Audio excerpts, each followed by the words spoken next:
Hey guys, tonight we're diving into the shadowy world of superstitions that once ruled entire civilizations. Beliefs so powerful they could determine whether you lived or died, prospered or perished. Picture this. You're walking down a moonlit street, and the urge to whistle your favorite tune bubbles up. But wait, what if that simple melody could summon something you'd rather not meet? What if the very air around you suddenly turned hostile because of 3 notes from your lips? You're probably thinking this sounds ridiculous, but here's the reality check. You probably won't survive hearing what people actually believed about nighttime whistling. The terror was so real that entire communities would ostracize anyone who dared make music after dark. So, before you get comfortable, take a moment to like the video and subscribe, but only if you genuinely enjoy what I do here. Drop a comment with your location and local time. I'm curious where in the world you're listening from as we explore these bizarre beliefs together. Now dim the lights, maybe turn on a fan for that soft background hum, and let's ease into tonight's journey together. You step outside on a crisp evening, the kind where your breath forms little clouds and the silence feels almost sacred. The moon hangs like a silver coin against velvet, and everything seems perfect for a casual whistle. But in dozens of cultures across the globe, that innocent sound would mark you as either incredibly brave or dangerously foolish. The belief that whistling after dark summons evil spirits wasn't just some quaint village superstition. It was serious business. In many Native American traditions, whistling at night was believed to call skinwalkers, those terrifying shapeshifters that could steal your very essence. The Navajo people still maintain this belief today, and you'll find that even modern Navajo families will quickly shush anyone who starts whistling once the sun goes down. But why whistling specifically? The answer lies in how our ancestors understood sound itself. To them, certain frequencies could pierce the veil between worlds, creating doorways that malevolent entities could slip through. Whistling, with its pure, penetrating tone, was like sending up a flare to every hungry spirit within miles. In Turkish folklore, nighttime whistling was said to attract jinn, those powerful supernatural beings that could grant wishes or destroy lives on a whim. The pitch and rhythm of your whistle supposedly determined which type of jinn you'd summon. A high, cheerful tune might bring a mischievous spirit that would hide your belongings or spoil your food. But a low, mournful whistle, that could call forth something far more sinister. The Japanese had their own version of this fear. They believed that whistling at night would summon snakes, not just any snakes, but supernatural serpents that could grow to enormous sizes and possessed human-level intelligence. These creatures would slither toward the sound, drawn by what they perceived as a mating call from their own kind. Historians still argue whether these beliefs originated from practical concerns or purely supernatural fears. Some scholars suggest that the whistling taboo developed because the sound could actually attract dangerous animals or alert human predators to your location. Others maintain that the beliefs were entirely spiritual, rooted in ancient shamanic practices where sound was considered a powerful magical tool. In Celtic traditions, whistling after sunset was thought to summon the wild hunt, that ghostly procession of supernatural hunters that would sweep across the countryside, collecting souls of the unwary. The Irish believed that if you whistled at night, you were essentially volunteering to join their eternal chase, never to return to the mortal world. But here's where it gets really interesting. Some cultures believed that whistling could also protect you, but only if you knew the right tunes. Certain melodies were thought to ward off evil rather than attract it. The trick was knowing which was which. Get it wrong, and you might find yourself face to face with something that shouldn't exist. Modern psychology offers some fascinating insights into why these beliefs persisted for so long. The human brain is wired to detect patterns and assign meaning to sounds, especially in low-light conditions when our visual processing is compromised. That eerie feeling you get when you hear an unexplained noise at night. It's your ancient survival instincts kicking in, the same ones that made our ancestors believe whistling could tear holes in reality. Even today, you'll find people who unconsciously avoid whistling after dark, not because they consciously believe in spirits, but because something deep in their subconscious whispers that it's just not right. It's amazing how these ancient fears can echo through generations, hiding in the corners of our modern minds like digital ghosts in the machine. The power of these beliefs was so strong that they shaped entire social behaviors. In some communities, children were taught never to whistle at night before they were even taught to read. The fear was passed down like a family heirloom, each generation polishing it with their own experiences and interpretations. So the next time you feel that urge to whistle while walking under the stars, remember, you're not just making music. According to countless generations of believers, you're potentially opening a door to realms that exist just beyond the edge of human perception. Whether you choose to pucker up or stay silent, well, that's entirely up to you.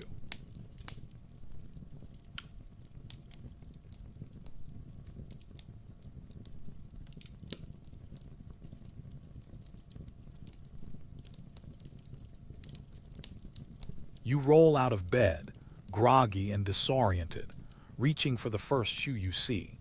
But wait, which foot are you about to favor? Because according to superstitions that once governed millions of lives, this split-second decision could determine whether your day unfolds in triumph or disaster. The left shoe versus the right shoe wasn't just about comfort or convenience. It was about the very fate of your immortal soul.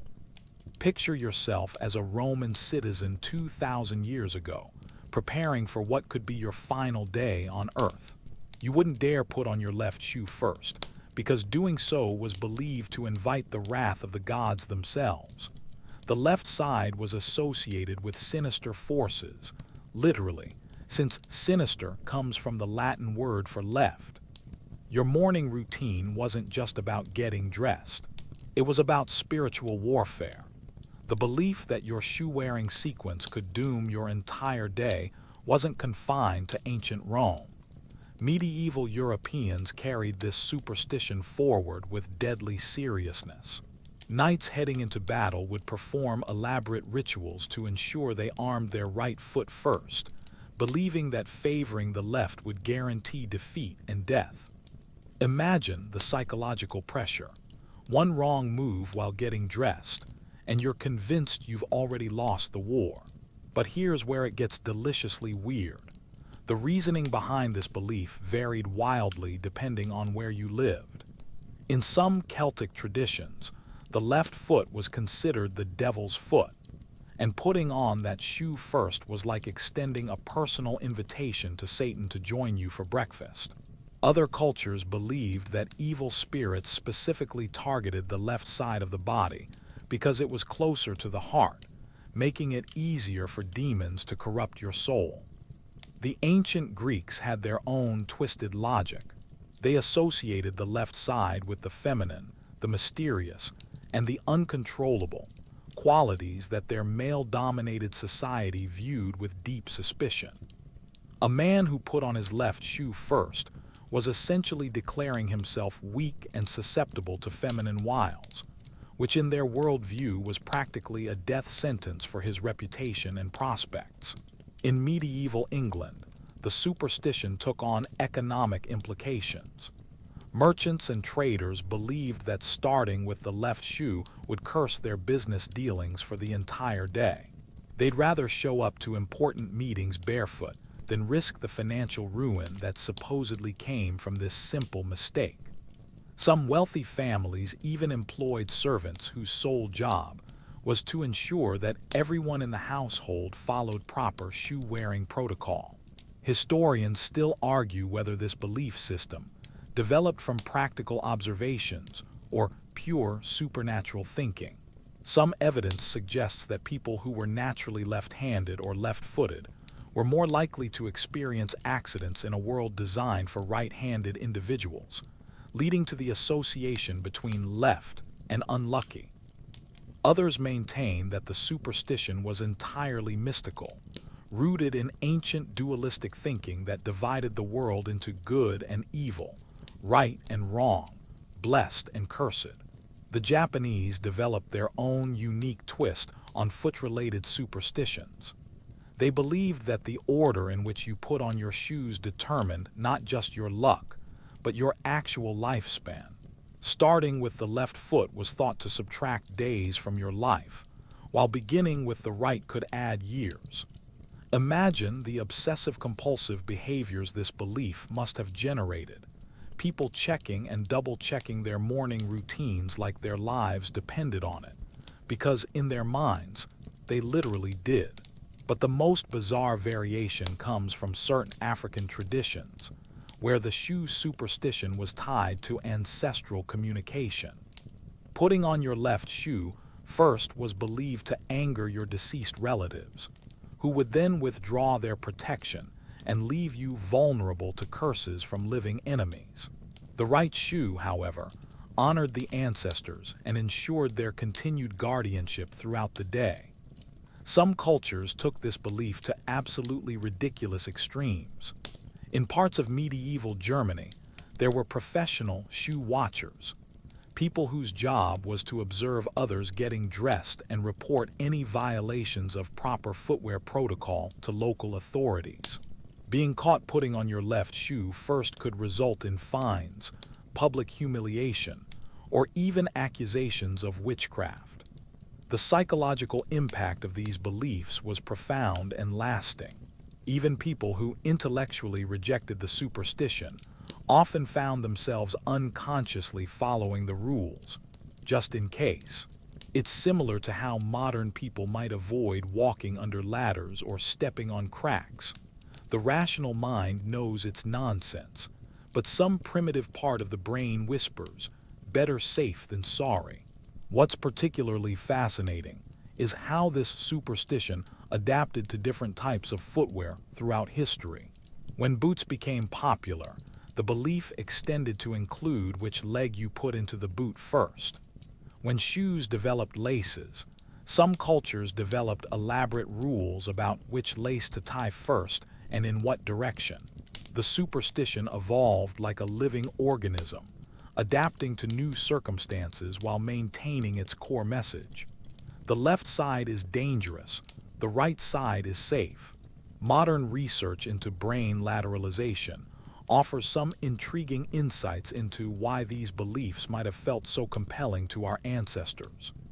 The right hemisphere of the brain, which controls the left side of the body, is associated with intuition, emotion, and pattern recognition, qualities that pre-scientific societies often viewed with suspicion. The left hemisphere, controlling the right side, handles logic, language, and analytical thinking, traits that were valued and trusted. Even today, you might catch yourself unconsciously favoring your right foot when getting dressed, not because you believe in ancient curses, but because thousands of years of cultural conditioning have embedded these preferences deep in our collective unconscious. It's remarkable how a simple act like putting on shoes can carry such heavy historical baggage, transforming a mundane moment into a window through which we can glimpse the fears and hopes of countless generations who came before us.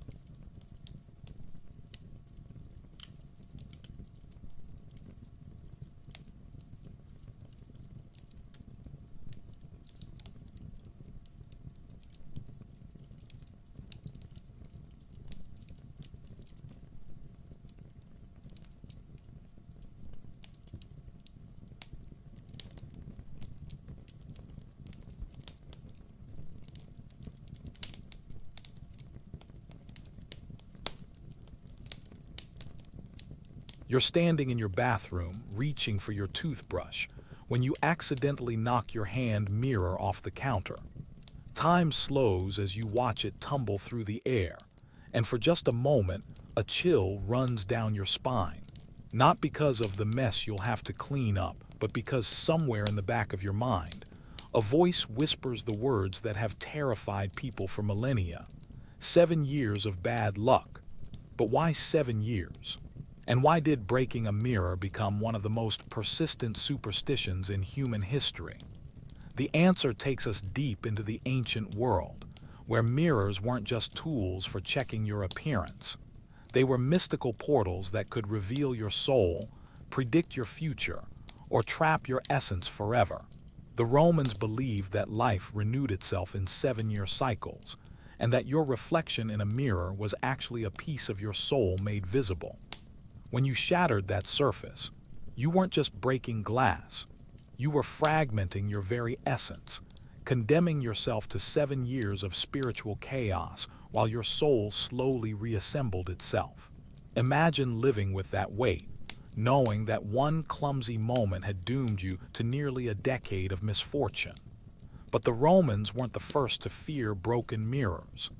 Ancient Egyptians saw reflective surfaces as gateways to the afterlife, places where the living could glimpse the realm of the dead. Breaking a mirror was like slamming shut a door between worlds, potentially trapping spirits on the wrong side of reality. Egyptian priests would perform elaborate rituals to repair the spiritual damage caused by broken mirrors, involving incense, chanting, and sometimes even human sacrifice. The Greeks took mirror superstitions in a different direction entirely. They believed that mirrors could capture and hold images of the future, like mystical photographs waiting to be developed. Seers and oracles would gaze into polished bronze surfaces, reading the patterns of light and shadow to predict everything from crop failures to military victories. Breaking such a mirror wasn't just bad luck, it was destroying a piece of tomorrow itself. Medieval Europeans inherited these fears and amplified them with Christian theology. Mirrors became associated with vanity and pride, those deadly sins that could damn your soul to hell. Breaking a mirror was seen as divine punishment for excessive self-regard, a cosmic reminder that earthly beauty was fleeting and meaningless. Some medieval texts describe broken mirrors as devil's wounds that allowed evil spirits to enter the physical world. But here's where the superstition gets really twisted. Different cultures developed completely different rules for what happened when mirrors broke. In some parts of Asia, a broken mirror was actually considered good luck, because it meant that the mirror had absorbed and destroyed a curse that was meant for you. The shattered glass was like a spiritual shield that had sacrificed itself for your protection. Historians still argue whether mirror superstitions developed from practical concerns about expensive, hard-to-replace objects, or from genuine mystical beliefs about the nature of reflection itself. In ancient times, mirrors were incredibly valuable, often worth more than a year's wages for a common laborer. Breaking one was a financial disaster that could indeed bring years of hardship, making the bad luck aspect a self-fulfilling prophecy. The 7-year timeline wasn't arbitrary either. Ancient astronomers had observed that certain celestial cycles repeated every 7 years, and many cultures believed that human fate was tied to these cosmic rhythms. Your broken mirror wasn't just affecting you personally. It was disrupting your connection to the universal order, throwing your destiny out of sync with the movements of the stars and planets. Some cultures developed elaborate rituals to counteract the curse of a broken mirror. In parts of medieval Europe, you had to gather every single shard of glass and bury them under a full moon while reciting specific prayers. Miss even one tiny fragment, and the curse would remain active.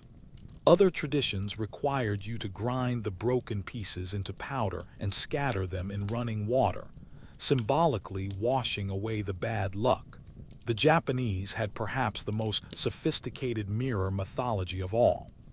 They believed that mirrors contained kami, spiritual essences that could be benevolent or malevolent depending on how they were treated. Breaking a mirror released these kami into the world, where they would either bless or curse you based on your intentions when the breaking occurred.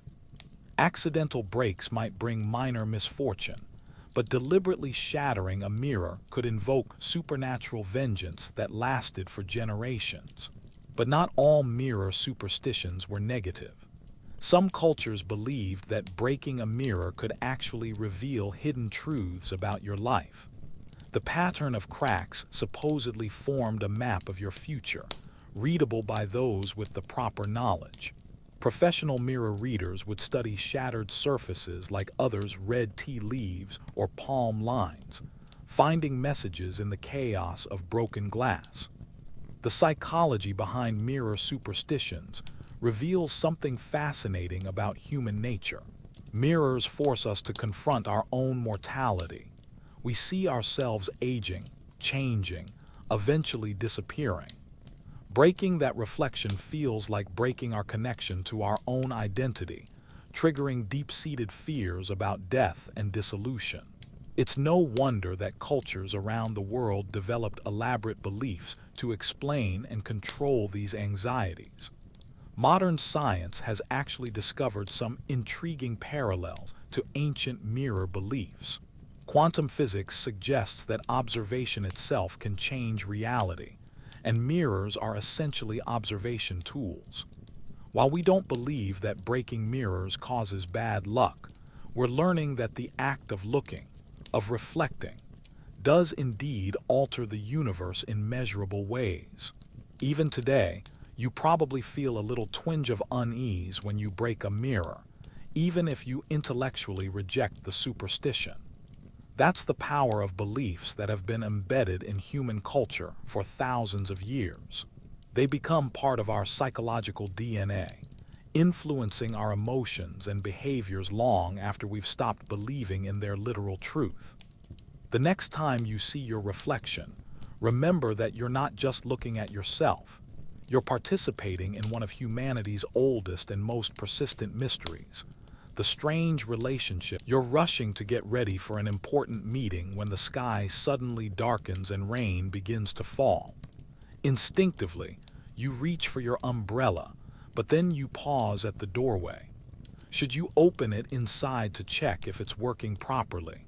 According to superstitions that once governed entire households, that simple act could transform your home into a magnet for disaster, death, and supernatural chaos. The belief that opening an umbrella indoors brings catastrophic bad luck wasn't just a quaint old wives' tale.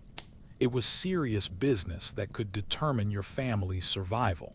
In Victorian England, servants were fired on the spot for this transgression, and some families would rather endure soaking rain than risk the cosmic consequences of indoor umbrella deployment. But why umbrellas specifically? The answer lies in their ancient origins as sacred objects, not mere rain protection. The earliest umbrellas were parasols used in religious ceremonies across Egypt, Assyria, and India. These weren't just practical tools. They were symbols of divine protection, miniature representations of the sky itself. Opening one indoors was like trying to bring the heavens inside your house, an act of cosmic presumption that the gods would surely punish. Ancient Egyptians believed that umbrellas were sacred to the sky goddess Nut, who stretched her star-covered body across the heavens to protect the earth below. Parasols used in religious processions were considered earthly manifestations of her divine canopy. Opening one inside a building was essentially telling Nut that her natural sky wasn't good enough for you, that you needed to create your own artificial heaven. The goddess's response to such arrogance was swift and merciless. The superstition gained deadly serious momentum during the 18th century when umbrellas became common household items in Europe. People noticed that the dome shape of an open umbrella resembled the architecture of churches and temples, sacred spaces where only divine presence was meant to dwell.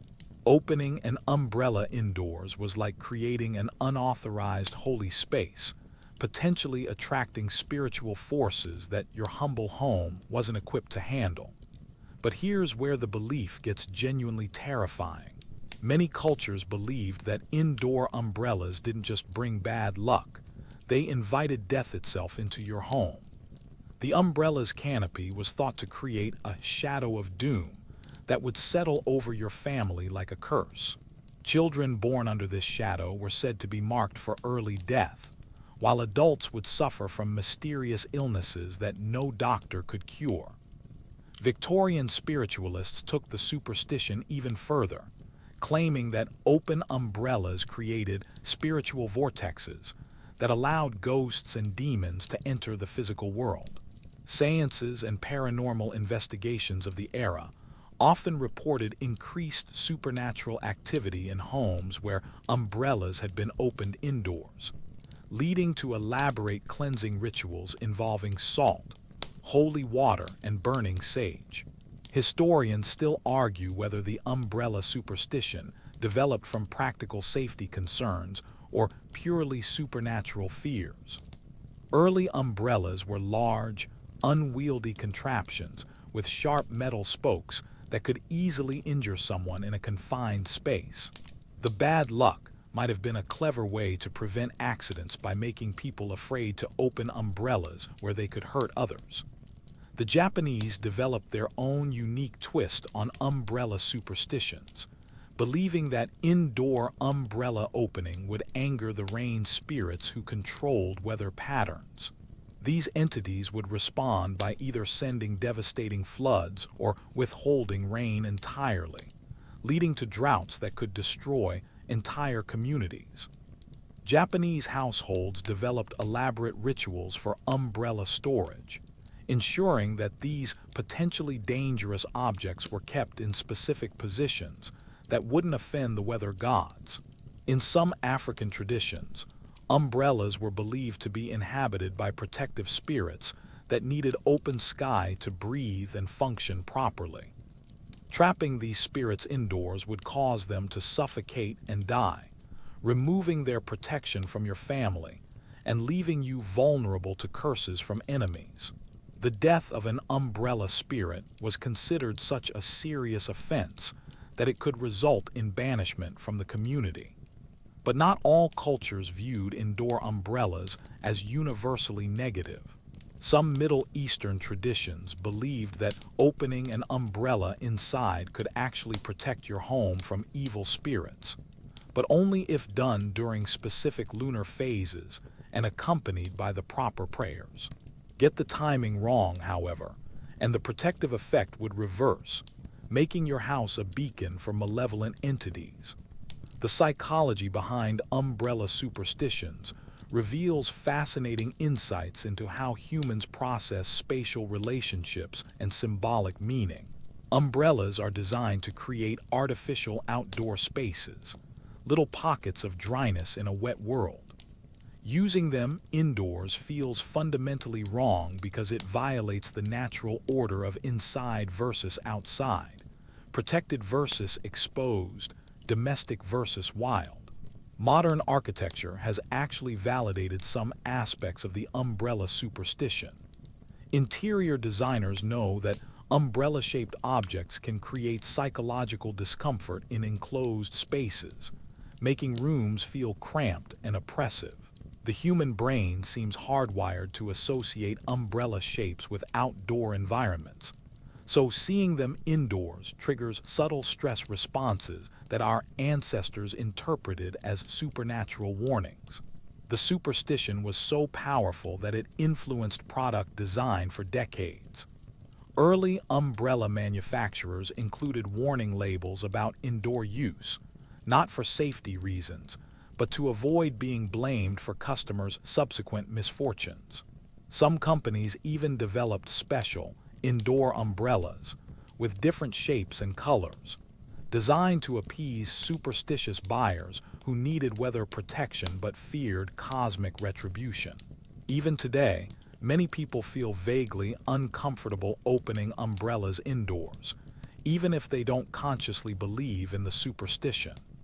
That subtle unease is the echo of centuries of cultural conditioning, a reminder that some fears run deeper than rational thought. It's remarkable how an object as simple as an umbrella can carry such heavy symbolic weight, transforming a practical tool into a potential portal for disaster. The next time you're tempted to test your umbrella indoors, remember that you're not just checking it, you're sitting at dinner with friends, sharing stories and laughing when someone mentions their upcoming job interview. "I'm sure I'll get it," they say confidently, and without thinking, your knuckles automatically rap against the wooden table. 3 quick knocks, like a secret code transmitted through generations. But why? What ancient force compels millions of people to assault innocent furniture whenever they tempt fate? The ritual of knocking on wood is one of humanity's most persistent superstitions, practiced by people who would laugh at the idea of believing in magic, while simultaneously performing what is essentially a spell. You're not just tapping timber, you're participating in an ancient conversation with forces that our ancestors believed controlled the very fabric of reality. The roots of this behavior stretch back to pre-Christian Europe, where trees weren't just plants but living temples housing powerful spirits called dryads. These woodland entities were thought to control everything from weather patterns to human fertility, and they demanded respect from anyone who dared to speak boldly about the future. Knocking on wood was like politely asking permission from these spirits before making optimistic statements, a way of saying, "I hope this happens, but I defer to your greater wisdom." Celtic Druids elevated tree worship to an art form, believing that different types of wood possessed different magical properties. Oak trees housed spirits of strength and endurance, while ash trees contained entities that could see across time itself. When someone made a confident prediction about the future, knocking on the appropriate wood type was essential to avoid angering the spirits whose domain you were entering. Get it wrong, and the tree spirits might decide to teach you a lesson about human presumption. But here's where the superstition gets genuinely fascinating. The ancient Greeks and Romans had their own version that was far more sinister. They believed that speaking confidently about good fortune would attract the attention of the Furies, those vengeful goddesses who punished mortals for excessive pride. Knocking on wood wasn't just a polite request for permission. It was a desperate attempt to hide from divine entities who could destroy your life for the crime of being too optimistic. The practice took on Christian overtones during medieval times, when wood knocking became associated with the cross on which Jesus was crucified. Touching wood was like invoking the protection of Christ himself, a way of asking for divine intervention to prevent your confident words from becoming a source of spiritual pride. Medieval Christians would carry small wooden crosses specifically for this purpose, turning superstition into a form of portable prayer.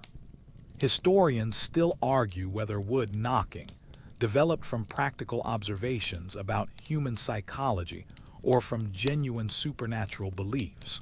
Some evidence suggests that people who regularly expressed confidence about future events were more likely to experience disappointment, leading to the association between bold predictions and subsequent misfortune. The wood knocking might have been a psychological trick to maintain humility and manage expectations. But the most intriguing aspect of this superstition is how it varies across cultures while maintaining its essential character. In Turkey, people knock on wood while saying, "Nazar digmesin," may the evil eye not touch it. Russian speakers combine wood knocking with spitting 3 times over their left shoulder. Jewish traditions include knocking on wood while saying "Keen ayin hara," no evil eye. The specific rituals differ, but the underlying fear remains constant. Speaking confidently about good fortune is dangerous. The Japanese developed perhaps the most sophisticated version of wood knocking, incorporating it into their complex system of katadama, the belief that words possess spiritual power that can alter reality. Speaking positively about future events was thought to create spiritual debt that had to be paid through proper rituals. Knocking on wood was one way to balance the cosmic books, ensuring that your optimistic words didn't upset the delicate harmony between human desires and natural forces. Some Native American traditions viewed wood knocking as a form of communication with tree spirits, but with a twist. The spirits weren't just being asked for permission. They were being invited to participate in making your positive predictions come true. The knocking was like sending a message through the wood's grain, asking the tree spirits to use their connection to the earth's energy to help manifest your hopes and dreams. The psychology behind wood knocking reveals something profound about human nature and our relationship with uncertainty. We're creatures who desperately want to control the future, while simultaneously fearing that our very desire for control might somehow jinx our chances of success. Wood knocking allows us to express optimism while acknowledging our powerlessness, to hope while remaining humble. Modern research into superstitious behavior has found that wood knocking actually does provide measurable psychological benefits. The physical act of knocking creates a sense of having done something to influence outcomes, reducing anxiety and increasing confidence. It's a form of magical thinking that works not because it changes external reality, but because it changes our internal state. The superstition has evolved remarkably well to modern environments. People knock on laminated desks, plastic tables made to look like wood, and even wooden phone cases. The material seems less important than the ritual itself, suggesting that wood knocking has transcended its original spiritual context to become a purely psychological tool for managing uncertainty. But perhaps the most fascinating aspect of wood knocking is how it reveals our deep-seated belief that the universe is somehow listening to our conversations, keeping score of our confidence levels, and ready to punish us for the crime of being too optimistic. Even in our scientifically advanced age, millions of people still perform this ancient ritual, just in case the old gods are still paying attention. Remember that crocodile dung sunscreen we haven't talked about yet?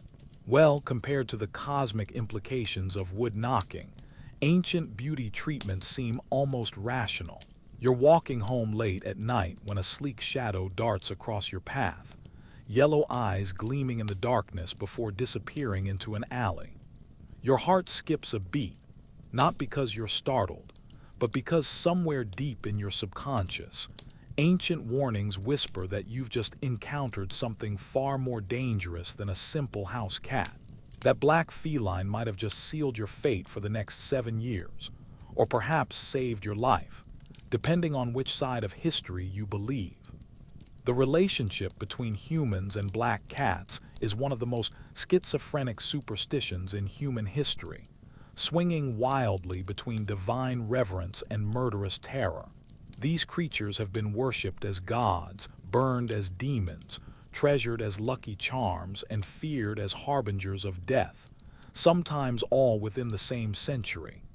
In ancient Egypt, black cats weren't just pets, they were living embodiments of the divine. The goddess Bastet, protector of homes and fertility, was often depicted as a black cat, and killing one of these sacred creatures was punishable by death. Egyptian families would dress their black cats in jewels and feed them from golden bowls, treating them with the reverence modern people reserve for religious artifacts. When a beloved black cat died, the entire household would shave their eyebrows in mourning and mummify the feline for its journey to the afterlife. But here's where the story takes a dark turn that would make even the most hardened horror writer shudder. During the Middle Ages in Europe, The very same creatures that Egyptians had worshipped became symbols of ultimate evil. The transformation wasn't gradual. It was swift, brutal, and absolutely devastating for black cats across the continent. The Catholic Church played a pivotal role in this reversal of fortune. In 1233, Pope Gregory IX issued a papal bull called Vox in Rama, which officially declared black cats to be instruments of Satan V. The document described satanic rituals where initiates would kiss the hindquarters of a black cat before the devil himself would appear in feline form. This wasn't just religious doctrine. It was essentially a death warrant for every black cat in Europe. The persecution that followed was nothing short of genocidal. In France, black cats were burned alive in public squares during festivals designed to purge evil from communities. Belgium developed the Kattenstoot, or Festival of Cats, where black cats were hurled from church bell towers and then set on fire, a tradition so ingrained that the festival continues today, though thankfully with stuffed cats instead of living ones. Denmark took the superstition to even more ritualistic extremes.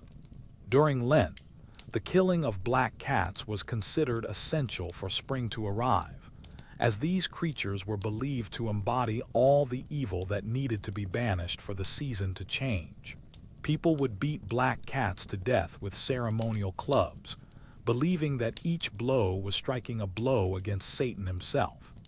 Historians still argue whether this mass slaughter of cats contributed to one of history's greatest disasters, the Black Death. With Europe's cat population decimated by superstitious killing, rat populations exploded, and these rodents carried the fleas that spread bubonic plague across the continent. The very creatures that could have helped control the disease vectors were eliminated by the same superstitions that then blamed them for the plague spread.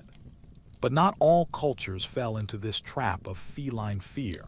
Scottish folklore maintained that black cats were actually symbols of prosperity, and finding one on your doorstep meant your household would flourish. Welsh traditions credited black cats with the power to ward off illness and bring good health to families.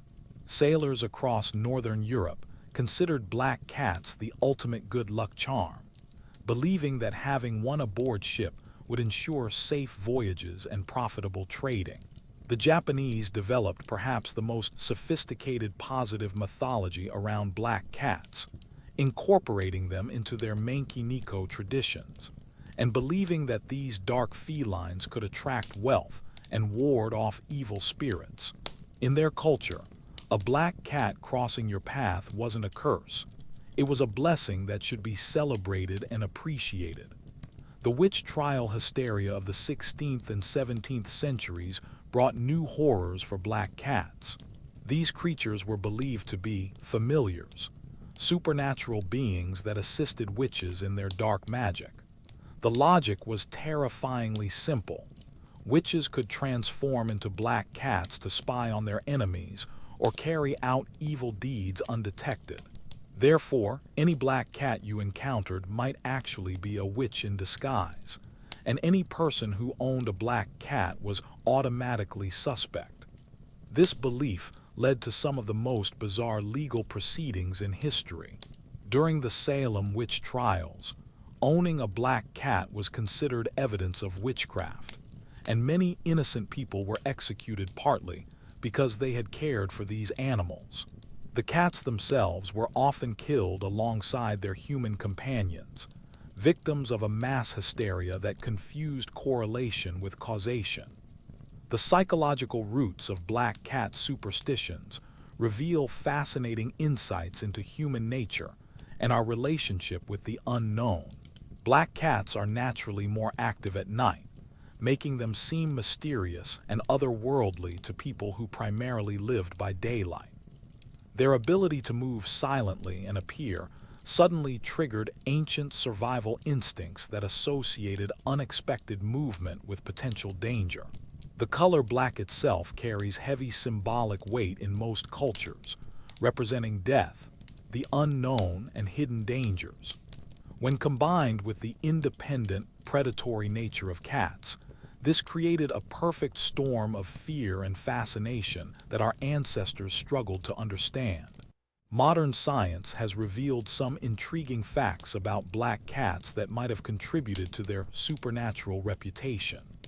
The genetic mutation that produces black fur also affects brain chemistry, potentially making black cats more intelligent and adaptable than their lighter-colored cousins. This enhanced intelligence might have made them seem more human-like and therefore more suspicious to medieval observers. Even today, black cats face discrimination that echoes their historical persecution. Animal shelters report that black cats are adopted less frequently than other colors, though this black cat bias is gradually diminishing as education spreads. Some people still feel a twinge of unease when a black cat crosses their path, even if they intellectually reject the superstition. The irony is that black cats are actually among the most affectionate and loyal companions you can find. Their supposed connection to the supernatural world has overshadowed their very real qualities as loving, intelligent pets. You wake up on a Friday morning, check your phone, and see the date, Friday the 13th. Instantly, a small knot forms in your stomach, even though you consider yourself a rational person. You might avoid scheduling important meetings, postpone travel plans, or find yourself being extra cautious throughout the day. But why does this particular combination of day and number have the power to make millions of people alter their behavior, cancel flights, and even stay home from work? Friday the 13th isn't just a superstition. It's a full-blown phobia that has its own clinical name: paraskevidekatriophobia. The fear is so widespread that it costs the American economy an estimated $800 million annually in lost business, canceled flights, and reduced productivity. Hotels routinely skip the 13th floor, airlines avoid having 13th rows, and many buildings don't have apartments or offices numbered 13.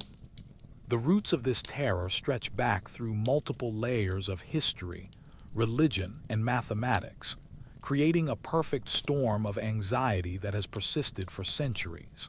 The fear combines two separate superstitions: the unlucky nature of Friday and the cursed reputation of the number 13, each with their own dark histories that, when combined, create something far more powerful than the sum of their parts. Friday's reputation as an unlucky day has deep Christian origins.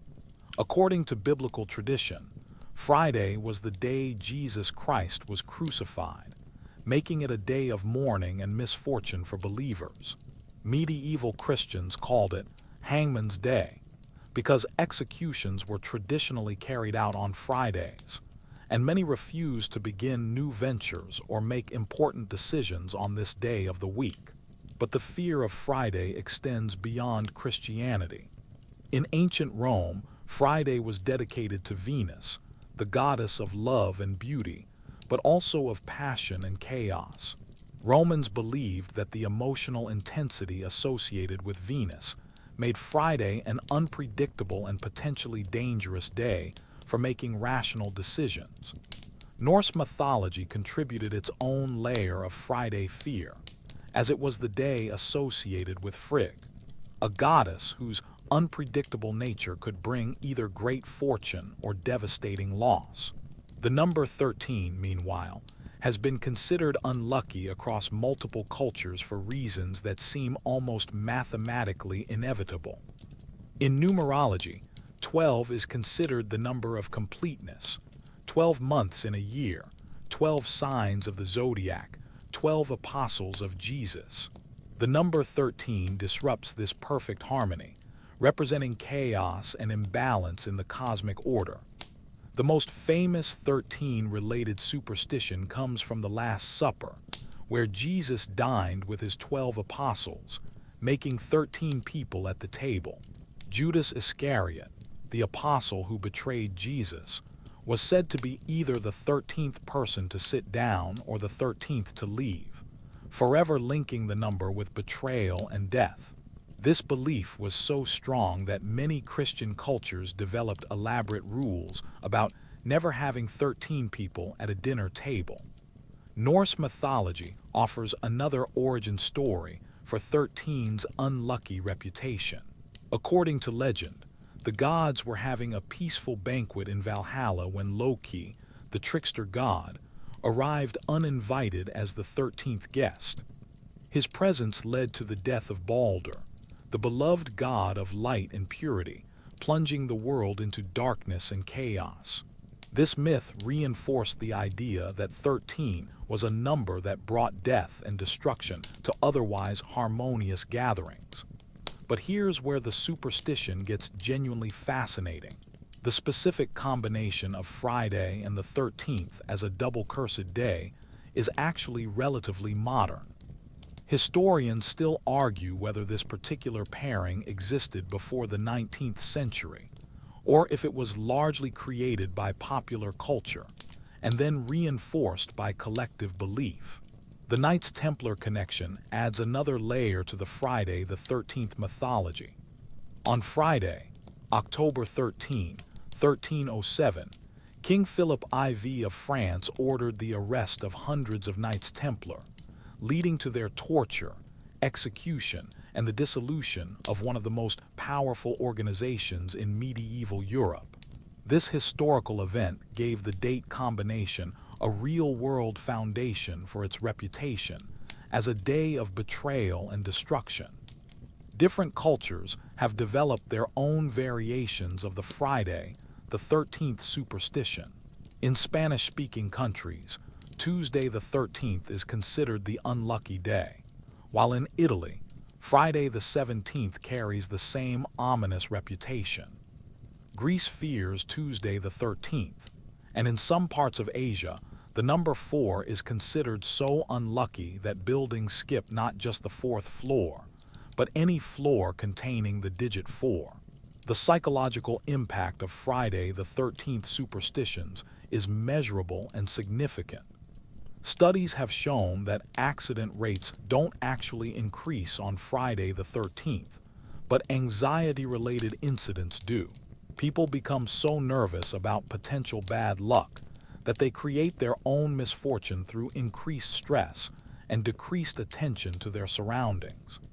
The aviation industry takes Friday the 13th superstitions seriously, not because they believe in the curse, but because passenger behavior changes dramatically on these dates. Many airlines report increased cancellations and no-shows, while those who do fly often exhibit higher levels of anxiety and stress. Some airlines have eliminated row 13 entirely, not because of superstition, but because passengers consistently avoid those seats. The hospitality industry has adapted to Friday the 13th fears in fascinating ways. Many hotels skip the 13th floor entirely, jumping from 12 to 14 in their numbering system. Some go even further, avoiding any room numbers that add up to 13. The Otis Elevator Company reports that 85% of buildings with elevators skip the 13th floor, a testament to how deeply this superstition has penetrated modern architecture. But not everyone fears Friday the 13th. Some people actively seek out this date for important events, believing that the widespread fear makes it an auspicious time for those brave enough to embrace it. Wedding venues often offer discounts on Friday the 13th because demand is so low, and some couples specifically choose this date as a way of thumbing their nose at superstition. The stock market shows interesting patterns on Friday the 13th, though not necessarily in the direction you might expect. While some investors avoid making major moves on these dates, others see it as an opportunity to capitalize on irrational market behavior. The Friday the 13th effect in financial markets is real, but it's caused by human psychology rather than supernatural forces. Modern research into superstitious behavior has found that Friday the 13th fears can actually become self-fulfilling prophecies. When people expect bad things to happen, they often unconsciously behave in ways that make negative outcomes more likely. They might drive more cautiously and create traffic problems, avoid making decisions and miss opportunities, or become so anxious that they make mistakes they wouldn't normally make. The entertainment industry has certainly capitalized on Friday the 13th fears, with the horror movie franchise of the same name grossing hundreds of millions of dollars by exploiting our collective anxiety about this date. The films have reinforced and amplified the superstition, creating new generations of people who associate Friday the 13th with violence and death. Interestingly, some cultures have developed rituals specifically designed to counteract Friday the 13th bad luck. These range from carrying specific charms or wearing certain colors to performing elaborate cleansing ceremonies. The fact that people feel the need to actively protect themselves from a date on the calendar shows just how powerful this superstition has become. The irony of Friday the 13th is that the fear itself has become more dangerous than any supernatural curse could ever be. By avoiding normal activities, making anxiety-driven decisions, and altering their behavior based on calendar dates, people create real problems in their lives while trying to avoid imaginary ones. Remember that black cat we just discussed? Well, if it crosses your path on Friday the 13th, you're dealing with a superstition double whammy that would have sent our ancestors running for the nearest church. The combination of these fears shows how superstitions can layer and amplify each other, creating cascading anxieties that affect millions of people worldwide.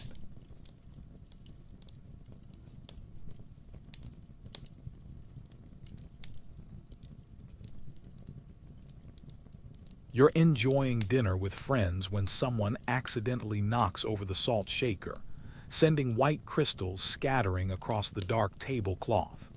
Without thinking, you grab a pinch of the spilled salt and toss it over your left shoulder, a gesture so automatic you barely register doing it.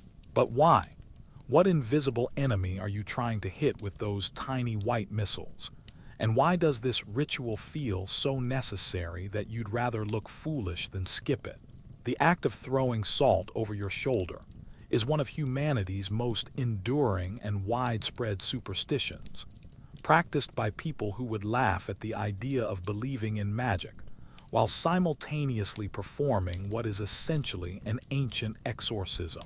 You're not just cleaning up a mess, you're engaging in spiritual warfare with forces that our ancestors believed could destroy your life with a single grain of misplaced seasoning.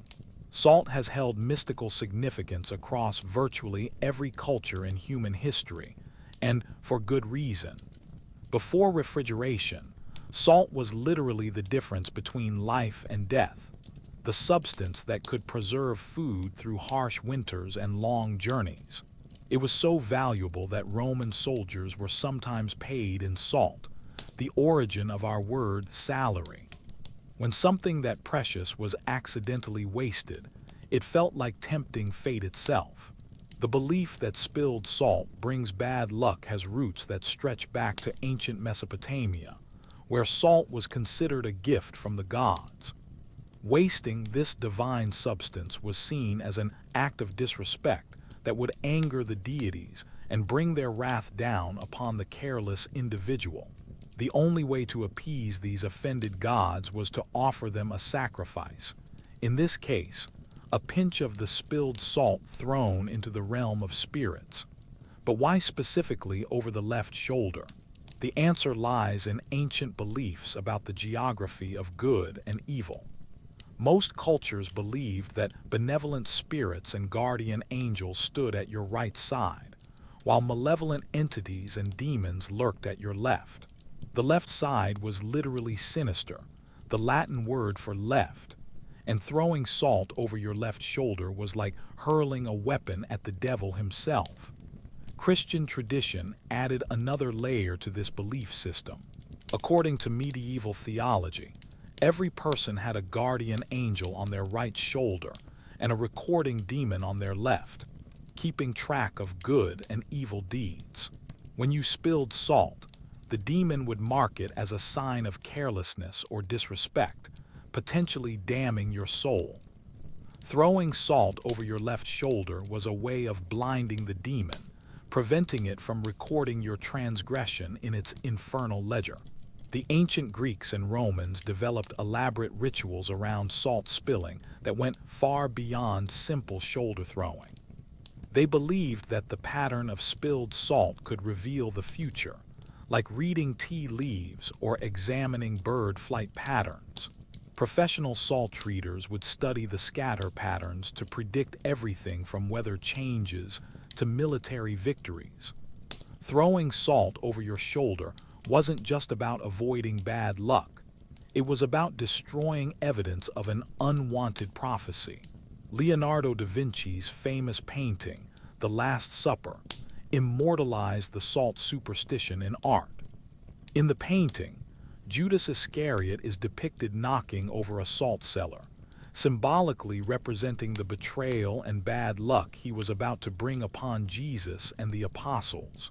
This artistic choice reinforced the connection between spilled salt and treachery, making the superstition even more deeply embedded in Christian culture. But here's where the superstition gets genuinely weird. Different cultures developed completely different rules about which shoulder to use and how much salt to throw. Some traditions required throwing salt over both shoulders to ensure complete protection. Others specified that you had to use your right hand to throw the salt, while still others insisted that the salt had to be thrown with your eyes closed to avoid seeing the demons you were attacking. Historians still argue whether salt-throwing superstitions developed from practical concerns about waste and expense, or from genuine supernatural beliefs. In medieval times, salt was so valuable that spilling it represented a significant financial loss that could indeed bring hardship to a family. The bad luck might have been a way of teaching children to be more careful with precious resources. The Japanese developed their own unique salt-throwing traditions that had nothing to do with spilled seasoning. Sumo wrestlers throw salt into the ring before matches to purify the space and drive away evil spirits that might interfere with the competition. This practice, called shiomaki, is still performed today and shows how salt superstitions evolved differently across cultures while maintaining their essential protective function. In some African traditions, salt throwing was part of elaborate cleansing rituals designed to break curses and ward off witchcraft. The salt wasn't just thrown over the shoulder. It was scattered in specific patterns around homes and villages, creating protective barriers that evil spirits supposedly couldn't cross. These rituals could last for days and involved entire communities working together to ensure everyone's safety. The psychology behind salt throwing reveals fascinating insights into human behavior and our relationship with control. When we accidentally spill something valuable, we experience a moment of helplessness and anxiety. The salt throwing ritual provides a sense of agency, a way to do something about the situation even when there's nothing practical to be done. It's a form of magical thinking that helps us cope with feelings of powerlessness. Modern research has found that people who perform superstitious rituals like salt throwing actually experience measurable reductions in anxiety and stress. The physical act of throwing the salt creates a sense of having taken action to address the problem, even if that action has no practical effect. It's a psychological placebo that works not because it changes external reality, but because it changes our internal state. The salt industry has actually capitalized on these superstitions throughout history. Some salt manufacturers have marketed their products specifically for ritual use, creating special blessing salt or protection salt that costs significantly more than regular table salt. The fact that people are willing to pay premium prices for spiritually enhanced seasoning shows how deeply these beliefs are embedded in human psychology. But salt-throwing superstitions aren't just about individual protection. They're also about social bonding and shared cultural identity. When you throw salt over your shoulder at a dinner party, you're not just performing a personal ritual. You're participating in a collective behavior that connects you to countless generations of ancestors who performed the same gesture. It's a way of saying, I belong to this culture, I understand these rules, I respect these traditions. The superstition has evolved remarkably well to modern environments.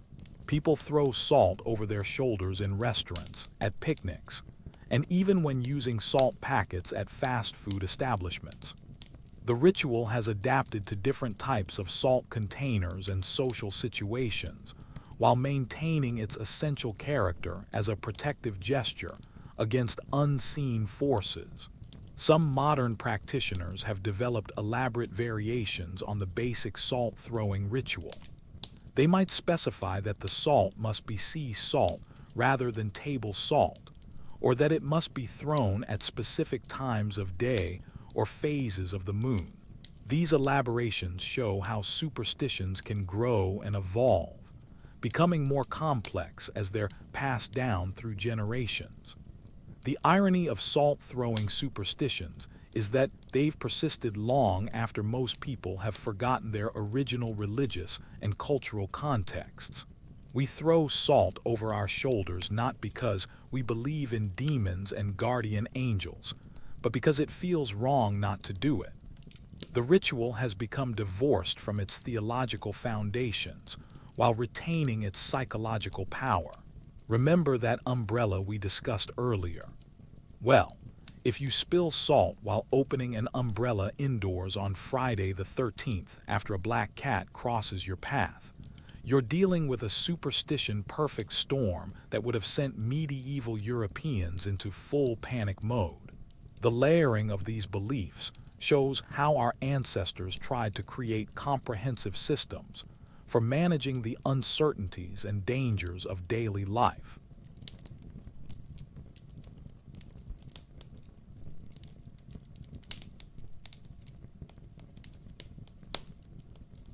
You're walking through a crowded marketplace when you notice someone staring at you with an intensity that makes your skin crawl.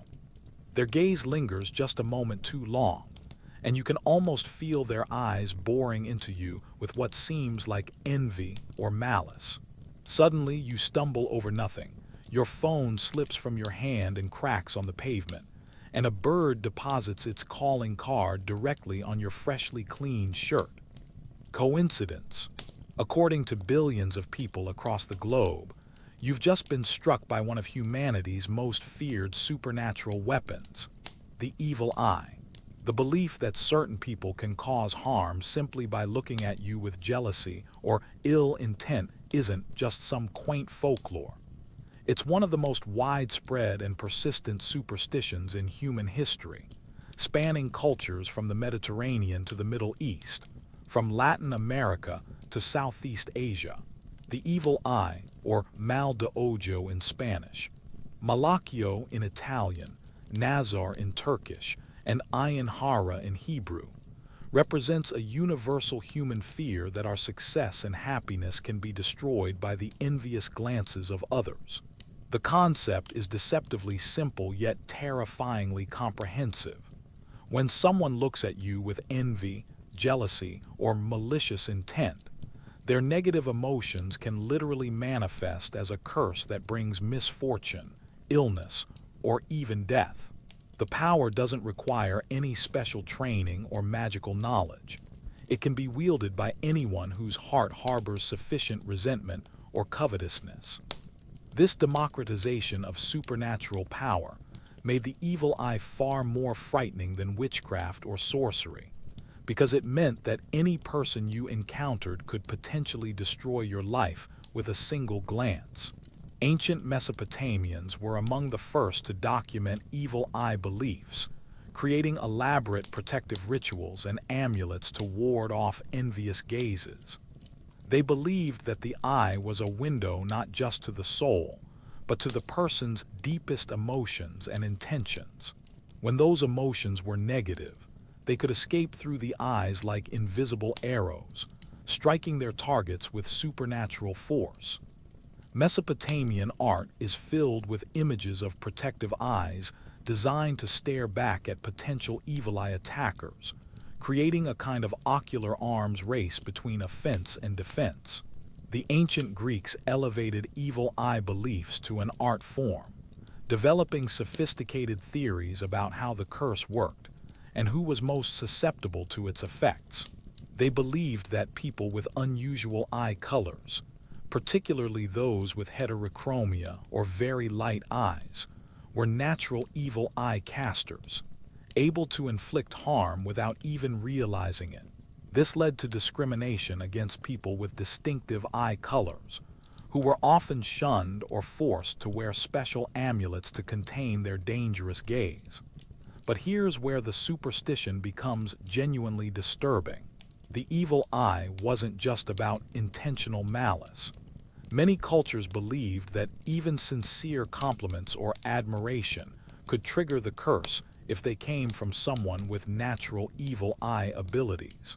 A grandmother praising a beautiful baby, a friend admiring your new car, or a neighbor commenting on your garden's beauty could all potentially bring disaster if the speaker possessed the evil eye. This created a paranoid social environment where success had to be hidden and compliments were viewed with suspicion. The symptoms of evil eye attacks were said to be both physical and psychological. Victims might experience sudden illness, unexplained accidents, financial losses, relationship problems, or a general run of bad luck that seemed to have no natural cause. Children were considered especially vulnerable, and many cultures developed elaborate rituals to protect infants from envious glances. Some parents would deliberately make their children appear less attractive or successful to avoid attracting the evil eye's attention. Historians still argue whether evil eye beliefs developed from observations of real psychological phenomena or from purely supernatural thinking. Modern research has shown that being the target of intense negative attention can indeed cause stress, anxiety, and behavioral changes that might lead to accidents or poor decision-making. The evil eye might have been an early attempt to explain the very real effects of social pressure and psychological manipulation. The protective measures against the evil eye are as varied as the cultures that fear it. The most famous is probably the blue eye amulet, or nazar bonkugu, used throughout Turkey and the Mediterranean. These glass eyes are believed to absorb and neutralize evil eye attacks, protecting the wearer from envious glances. When a nazar breaks, it's considered proof that it has successfully deflected a curse, and the owner must immediately obtain a replacement. Jewish traditions developed the concept of keen ayin hara, no evil eye, which is still commonly used today when discussing good fortune or making positive statements about oneself or others. The phrase is like a verbal shield, acknowledging the potential danger of attracting envious attention while asking for protection from supernatural harm. Orthodox Jewish communities often avoid discussing their successes or blessings in public, believing that such talk invites evil eye attacks. Islamic cultures have their own sophisticated evil eye protection systems, including the use of specific Quranic verses, protective prayers, and the hand-shaped hamsa amulet. The hamsa, also known as the Hand of Fatima, is believed to deflect evil eye attacks back to their source, creating a kind of supernatural mirror that turns curses against their casters. Many Muslims wear hamsa jewelry or display hamsa decorations in their homes as constant protection against envious glances. Latin American cultures have developed perhaps the most elaborate evil eye diagnostic and treatment systems. Curanderos and sobadores, traditional healers, can supposedly detect evil eye attacks through various methods, including dropping oil into water and observing the patterns it forms. Treatment might involve ritual cleansings with eggs, herbs, or holy water, designed to break the curse and restore the victim's natural luck and health. The psychology behind evil eye beliefs reveals deep truths about human nature and social dynamics. The superstition acknowledges that envy and jealousy are powerful emotions that can indeed cause real harm, even if not through supernatural means. People who believe they're being targeted by envious individuals often become anxious and paranoid, leading to the very problems they fear. The evil eye becomes a self-fulfilling prophecy, where the belief in the curse creates the conditions for its apparent success. Modern research into the evil eye effect has found that people who believe they're being watched with negative intent actually perform worse on various tasks, from simple motor skills to complex problem solving. The awareness of being negatively evaluated creates stress responses that can impair judgment and increase the likelihood of accidents or mistakes. In this sense, the evil eye might be more real than skeptics assume, even if its mechanism is psychological rather than supernatural. The globalization of evil eye beliefs has created interesting cultural hybrids and adaptations. Italian Americans might combine traditional Malaccio protections with Catholic saints' medals. Turkish immigrants might use Nazar amulets alongside their new country's lucky charms. These cultural fusions show how superstitions adapt and evolve as they spread across different societies. Social media has given evil eye beliefs new relevance in the digital age. Many people now worry about attracting the evil eye through their online posts, particularly when sharing photos of their successes, relationships, or children. The concept of digital evil eye has emerged, where envious comments or reactions on social media posts are believed to carry the same curse potential as face-to-face encounters. The evil eye superstition also reveals how success and happiness can become sources of anxiety rather than joy. When you believe that your good fortune might attract supernatural punishment, every achievement becomes a potential target for cosmic retribution. This creates a psychological burden where people feel guilty about their successes and fearful about displaying their happiness. But perhaps the most fascinating aspect of evil eye beliefs is how they've created entire industries dedicated to protection and prevention. From jewelry makers crafting protective amulets to spiritual advisors offering cleansing services, the fear of envious glances has generated significant economic activity across multiple cultures. The evil eye has become both a source of terror and a business opportunity. Remember that salt we just threw over our shoulder? Well, in many cultures, salt is also you're browsing apartments online when you notice something odd. The building listings jump from the 12th floor directly to the 14th, as if the 13th floor simply doesn't exist. Later, you're booking a flight and discover that row 13 has been eliminated from the seating chart. At dinner, you mention that you're one of 7 siblings, and someone immediately declares that you're incredibly lucky. These aren't random quirks of modern life. They're evidence of humanity's ancient and ongoing obsession with the mystical power of numbers to shape destiny itself. The belief that certain numbers can bring fortune or disaster isn't just mathematical superstition. It's a fundamental aspect of how humans have tried to understand and control the universe for thousands of years. Numbers aren't just tools for counting. They're magical symbols that supposedly contain the secrets of fate, fortune, and cosmic order. From the lucky 7 to the dreaded 4, these numerical beliefs have shaped architecture, influenced business decisions, and even determined life and death choices across cultures worldwide. The number 7 has achieved almost universal status as the luckiest digit in human history, appearing in religious texts, fairy tales, and cultural traditions across virtually every civilization. The ancient Babylonians identified 7 celestial bodies visible to the naked eye, leading them to believe that 7 was the number of divine completeness. This astronomical observation became the foundation for 7-day weeks, 7-note musical scales, and the 7 wonders of the ancient world.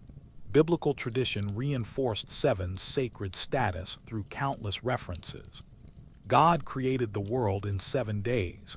There are 7 deadly sins and 7 heavenly virtues, 7 seals in the book of Revelation, and 7 years of plenty followed by 7 years of famine in Joseph's interpretation of Pharaoh's dream. Jewish tradition considers 7 so holy that it's woven into the very fabric of religious observance, from the 7-branched menorah to the 7-year sabbatical cycle. But 7's reputation extends far beyond Judeo-Christian tradition. Hindu and Buddhist texts speak of 7 chakras, 7 levels of consciousness, and 7 sacred mountains. Ancient Greeks identified 7 sages and 7 liberal arts. Even modern psychology has embraced 7's special status. Research shows that humans can typically remember about 7 items in short-term memory, leading to the famous magical number 7 in cognitive science. The number 4, however, tells a very different story, particularly in East Asian cultures, where it's considered so unlucky that it's been virtually eliminated from public life. The Chinese word for 4 sounds nearly identical to the word for death, creating a linguistic association so powerful that it's shaped entire societies. In China, Japan, and Korea, buildings routinely skip the 4th floor, hospitals avoid room number 4, and many people refuse to live in apartments or houses with addresses containing the digit 4. This tetraphobia, fear of the number 4, has real economic consequences. Real estate prices for properties with the number 4 in their address are significantly lower than comparable properties with different numbers. Some airlines in Asia don't have a 4th row, and many hotels skip not just the 4th floor but any floor containing the digit 4, jumping from 39 to 50 in their numbering systems.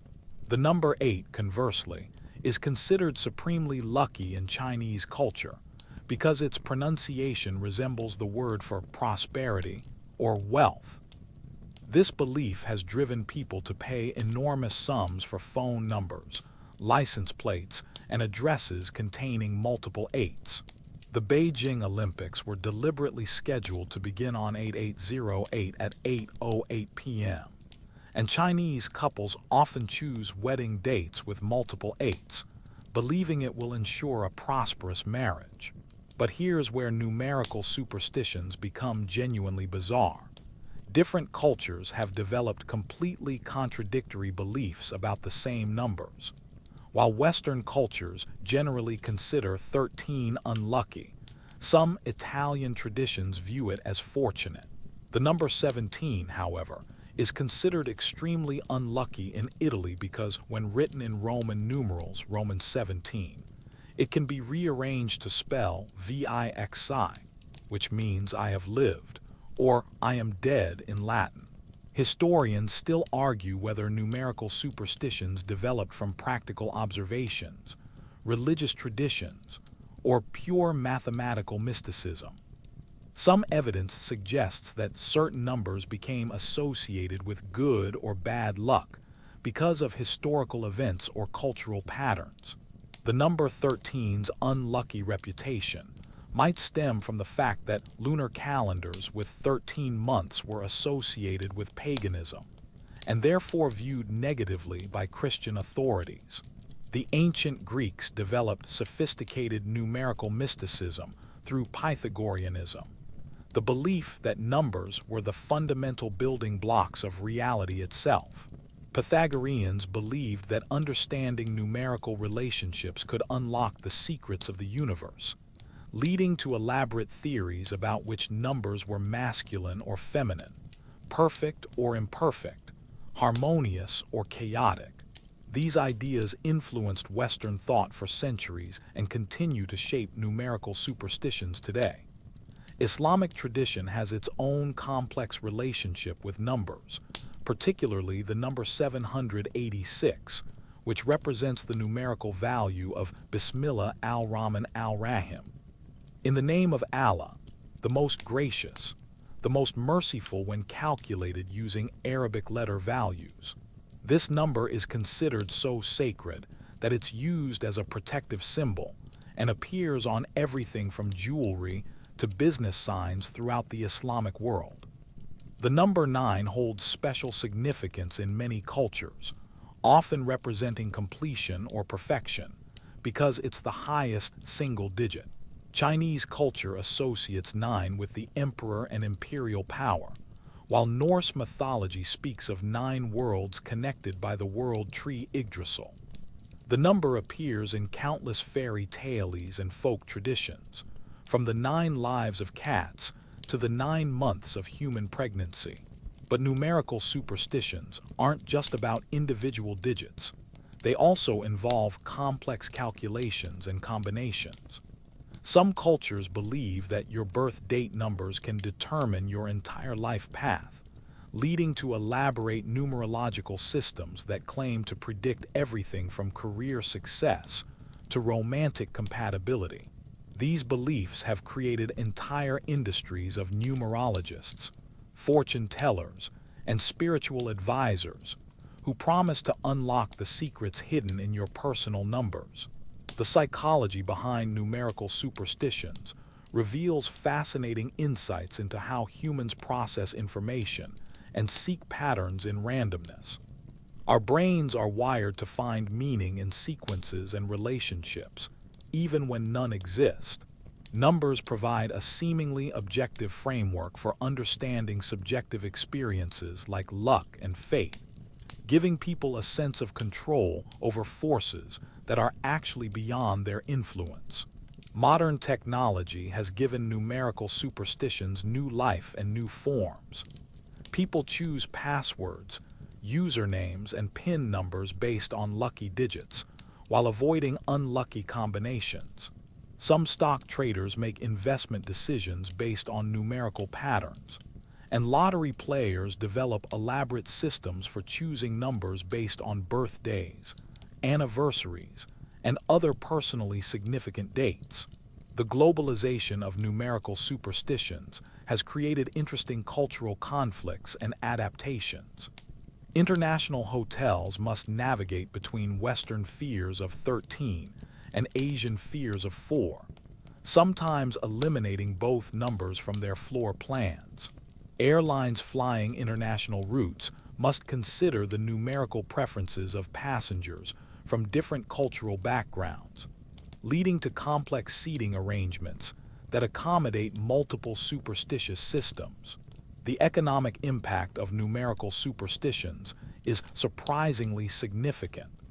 The construction industry regularly adjusts building designs to accommodate numerical fears and preferences. The automotive industry considers numerical superstitions when designing license plate systems and model numbers. Even the technology sector isn't immune. Some software companies avoid version numbers that might be considered unlucky in their target markets. But perhaps the most remarkable aspect of numerical superstitions is how they've persisted and evolved in our supposedly rational, scientific age. Despite our understanding of probability, statistics, and random chance, millions of people still make important life decisions based on whether numbers are considered lucky or unlucky. These beliefs have proven remarkably resistant to education and logic, suggesting that they fulfill some deep psychological need for meaning and control. The irony is that numerical superstitions often become self-fulfilling prophecies. When people believe certain numbers are unlucky, they become more anxious and cautious when encountering those numbers, potentially leading to the very problems they fear. Conversely, lucky numbers can boost confidence and optimism, leading to better outcomes that seem to confirm the number's power. Remember that evil eye we just discussed? Well, many cultures believe that certain numbers can protect against envious glances, while others might attract unwanted attention. The interconnection of these superstitions shows how our ancestors created comprehensive belief systems where every aspect of life, from colors and animals to date, you're standing on the deck of an old sailing ship, salt spray stinging your face as the vessel cuts through dark waters. The crew moves with practiced efficiency, but there's an underlying tension in their movements, a careful attention to rituals and taboos that could mean the difference between safe harbor and watery graves. Welcome to the world of maritime superstitions, where bananas could doom your voyage, whistling might summon storms, and having a woman aboard was considered a one-way ticket to Davy Jones' locker. The sea has always been humanity's most mysterious and dangerous frontier, a vast expanse where the normal rules of land-based life simply don't apply. Sailors, facing months or years away from solid ground, developed elaborate belief systems to explain and control the unpredictable forces that could destroy them without warning. These weren't just quaint traditions. They were survival mechanisms that helped crews maintain morale and discipline in the face of overwhelming uncertainty. The banana superstition is perhaps the most bizarre of all maritime taboos. Sailors believed that bringing bananas aboard ship would guarantee disaster, from storms and shipwrecks to crew deaths and cargo spoilage. The origins of this belief are hotly debated among maritime historians, but several practical explanations have emerged. Bananas spoil quickly in tropical heat, potentially contaminating other cargo. They also release ethylene gas as they ripen, which can cause other fruits to rot prematurely. Additionally, banana boats were often the fastest ships, making it seem like they were cursed when they arrived at ports where slower vessels had been lost at sea. But the banana fear went beyond practical concerns. Many sailors believed that bananas attracted sea serpents and other mythical creatures that would follow ships carrying the forbidden fruit. Some crews would refuse to sail if they discovered even a single banana hidden in the cargo hold, and captains who violated this taboo often found themselves facing mutiny from terrified sailors. Whistling aboard ship was another serious offense that could result in immediate punishment or even being thrown overboard. Sailors believed that whistling could whistle up a wind, summoning storms and dangerous weather that could destroy the vessel. The only exception was during dead calms, when a gentle whistle might be used to call for favorable breezes. But even then, the whistling had to be done by specific crew members using traditional melodies that wouldn't anger the wind spirits. The prohibition against women aboard ships was one of the most widespread and persistent maritime superstitions. Sailors believed that women's presence would anger the sea gods, who would respond with storms, sea monsters, and other disasters. The logic was that the ocean itself was feminine and jealous, unwilling to share sailors' attention with mortal women.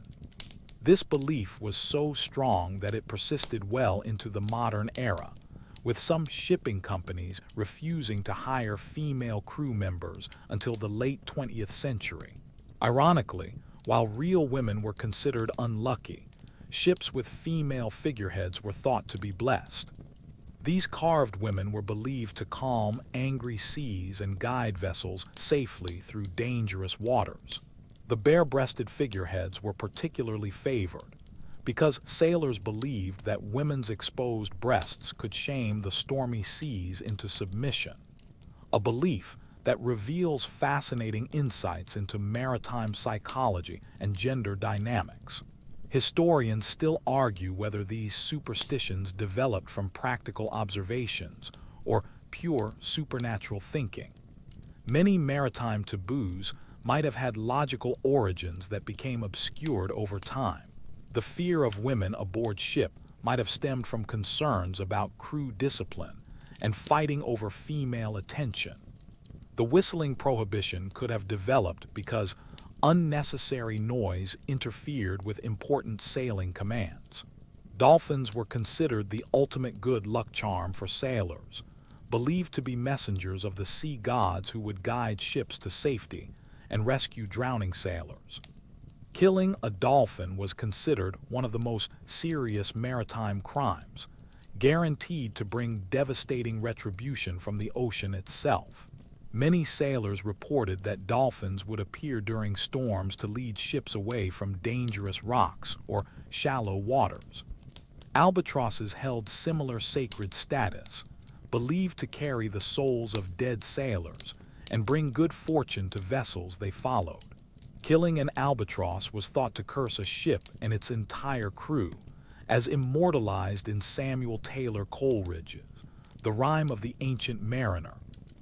Some sailors would feed albatrosses and talk to them as if they were departed shipmates, maintaining spiritual connections with lost friends.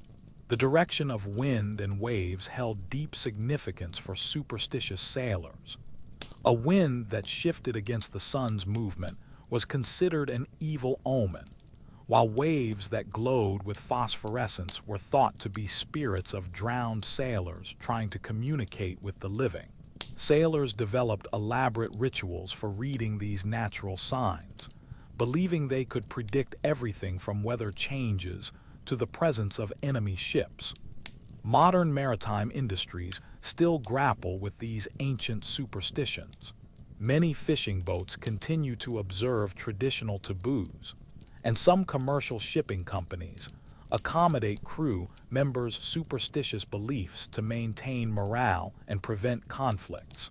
The psychological power of these beliefs remains strong enough to influence behavior, even in our technologically advanced age. Remember those lucky numbers we discussed earlier? Well, sailors had their own numerical superstitions, believing that certain combinations of crew members, cargo items, or sailing dates could determine a voyage's fate. The interconnection of these beliefs created comprehensive systems for managing the terrifying. You're walking through an old cemetery at dusk, weathered headstones leaning at odd angles as ancient trees cast shadows across forgotten graves. Your grandmother's voice echoes in memory, warning you to hold your breath past the gates, never point at tombstones, and always leave by a different path. These weren't just old wives' tales. They were survival instructions for navigating one of humanity's most spiritually dangerous territories. Graveyards occupy a unique space in human consciousness, serving as boundaries between the living world and the realm of the dead. Our ancestors understood these weren't just burial places.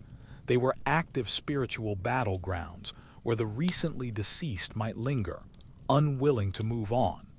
Cemetery superstitions weren't about respecting the dead. They were about protecting the living from supernatural forces that could drag them into the grave. Holding your breath while passing cemeteries is among the most widespread burial superstitions, found from Europe to Asia to the Americas. The belief was that breathing in graveyards could allow restless spirits to enter your body, possessing you or stealing your life force. Some traditions required holding breath from first sight of the cemetery until completely past it, regardless of distance. Children practiced breath-holding exercises specifically for cemetery encounters. The breath-holding wasn't just about avoiding possession. Many cultures believed graveyard air was literally contaminated with death itself, a miasma causing illness or premature aging in anyone who inhaled it. This belief had practical foundation. Before modern embalming and burial practices, Cemeteries could harbor diseases and toxic gases from decomposing bodies. Pointing at graves or tombstones was equally forbidden, based on beliefs that pointing created spiritual connections between you and the deceased. Your finger became a bridge spirits could use to follow you home, bringing unfinished business and unresolved emotions into your life. Some traditions required keeping hands clasped behind backs or in pockets when walking through cemeteries, preventing accidental pointing. Different cultures developed elaborate cemetery behavior rules beyond simple respect. Many European traditions required entering and exiting through different gates to confuse spirits trying to follow you. Walking straight lines was forbidden because spirits supposedly could only travel straight paths, so zigzagging through cemeteries would shake off supernatural pursuers. Timing of cemetery visits was crucial according to ancient beliefs. Sunset and midnight were most dangerous when the veil between worlds was thinnest and spirits most active. Dawn visits were slightly safer because rising sun would drive away nocturnal spirits, but many cultures avoided graveyards entirely during certain lunar phases or seasonal transitions. Historians still argue whether elaborate cemetery protocols developed from genuine supernatural fears or practical concerns about disease, crime, and psychological trauma. Medieval graveyards were often outside town walls and could be dangerous places where criminals hid or poorly buried bodies spread illness. Supernatural explanations might have kept people away from genuinely hazardous locations. Ancient Egyptians developed sophisticated cemetery superstitions, believing burial grounds were active spiritual ecosystems where the dead continued existence in modified forms. They created elaborate protocols for visiting tombs, including specific prayers, offerings, and purification rituals designed to appease the deceased and ensure safe passage for the living. Violating these protocols could result in generational curses. Chinese Feng Shui traditions view cemeteries as powerful spiritual energy sources influencing the living for miles around.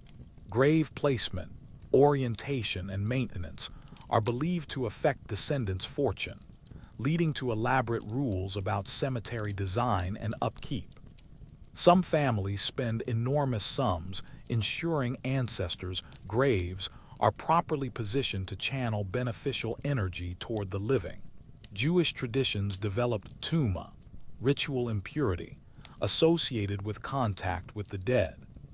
Kohanim priests are forbidden from entering cemeteries except for immediate family funerals, and elaborate purification rituals are required after any contact with corpses or burial grounds. These aren't just ceremonial requirements. They're believed to have real spiritual consequences affecting religious duties. Leaving stones on graves, common in Jewish tradition but found in many cultures, serves multiple purposes beyond remembrance. Stones are believed to weigh down spirits of the dead, preventing them from rising and wandering among the living. They also serve as protective barriers, creating spiritual boundaries keeping the deceased in their proper realm. But cemetery superstitions weren't always about fear and avoidance. Many cultures believed graveyards were places of power where certain magic and divination were more effective. Witches and folk healers visited cemeteries to gather graveyard dirt for spells, communicate with spirits for guidance, or perform rituals requiring the dead's presence. These practices were dangerous but potentially rewarding for the brave. The psychology behind cemetery superstitions reveals deep truths about human mortality and our struggle accepting death as natural. Graveyards force us to confront mortality directly, triggering anxiety and fear our ancestors channeled into elaborate protective rituals. These superstitions provided control over ultimately uncontrollable forces. Modern research into Cemetery psychology finds people experience measurable stress responses when visiting burial grounds, even without conscious supernatural beliefs. The combination of death imagery, unfamiliar sounds, and cultural conditioning creates genuine physiological reactions validating ancestral fears. Even today, many unconsciously follow traditional cemetery protocols, walking quickly through graveyards, avoiding nighttime visits, or feeling compelled to show extra respect in burial grounds. These behaviors persist because they address fundamental human anxieties about death, separation, and the unknown that no scientific education can completely eliminate. Remember that evil eye we discussed. Many cultures believe spirits of the dead are particularly susceptible to envious glances, and disturbing graves or showing disrespect in cemeteries can attract. You're in a bridal shop watching a nervous bride-to-be examine herself in an elaborate white gown when her mother gasps and covers her eyes. "The groom can't see you in that dress before the wedding," she exclaims, as if the sight could doom the marriage before it begins. Welcome to the wonderfully weird world of wedding superstitions, where everything from weather to shoes could determine whether you'll live happily ever after or face marital misery. Wedding superstitions represent some of humanity's most persistent beliefs about luck, love, and supernatural forces governing romantic relationships. These aren't just quaint traditions. They're complex ritual systems designed to ensure fertility, prosperity, and protection from evil influences that could destroy a marriage before it begins.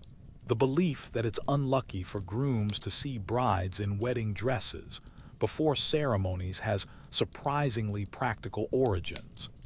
In arranged marriage days, this superstition prevented grooms from backing out if they found their bride-to-be unattractive.